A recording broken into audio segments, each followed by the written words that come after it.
So, pregnancy వచ్చిన తర్వాత pregnancy గురించి ఎంతో మందికి చాలా డౌట్స్ అనేవి ఉంటాయండి. చాలా యాంగ్జైటీ ఉంటుంది.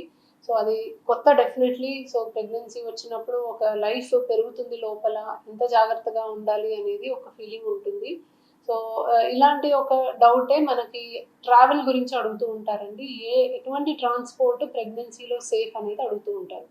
సో, కొంతమంది ఆటోలో తిరగొచ్చా? బస్‌లో ట్రావెల్ చేయొచ్చా? ట్రైన్ సేఫా? ఫ్లైట్‌లో వెళ్ళొచ్చా? సో, ఇలాంటి రకరకాల డౌట్స్ అడుగుతూ ఉంటారండి.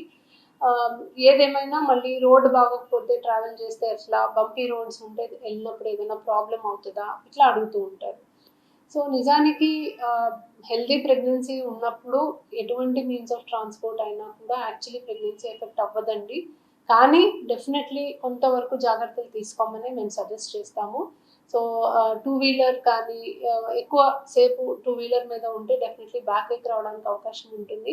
రోడ్స్ బంపీగా ఉంటే కూడా ఆ కుదుపుల వల్ల కూడా కొంచెం ఇబ్బందిగా ఉంటది కాబట్టి బంపీగా ఉన్న రోడ్స్ యూజువల్లీ అవాయిడ్ చేయమనే చెప్తాము టు ది ఎక్స్‌టెంట్ పాసిబుల్. అలా అని కొంత దూరం ఆ బంపీ రోడ్ మీద ఎళ్ళినంత మాత్రాన అబార్షన్ అయిపోతది అని కాదు. కానీ మనకి పాసిబిలిటీ ఉన్నంత వరకు అవాయిడ్ చేయడానికి ట్రై చేయమంటాము.